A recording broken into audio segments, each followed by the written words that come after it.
Doctor, what is the lesson to learn from the Apple iPod Shuffle, and how does that apply to your regen practice? When Apple introduced the Shuffle, it was the answer to a problem many people had: how to easily carry and play music without bulky technology. But it was also part of a larger strategy to introduce the larger market to Apple products. You see, once people bought the Shuffle, which played about 100 songs, they would then upgrade to the Nano, which played 1,000 songs, or eventually to the Classic, which held about 5,000 songs. Then Apple said, hey, we have all of your music and more on iPhones too. And people upgraded to the Apple iPhone. Then Apple said, hey, if you like your music, we also have it on our computers. And people upgraded to their computers.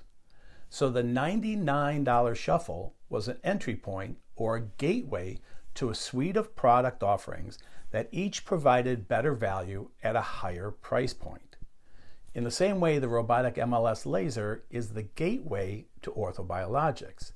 It provides a solution for many of your pain patients as a standalone device, and it introduces patients to cash pay services and eventually regenerative options like PRP, exosomes, and stem cell injections.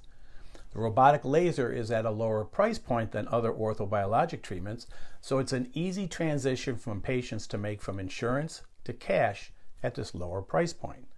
Once patients experience the MLS, they can learn more about your additional offerings to achieve additional long-term outcomes.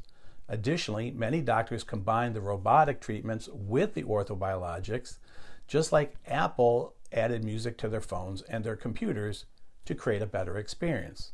And as we all know, improving patient experience and outcomes improves practice incomes. And that is music to everybody's ears.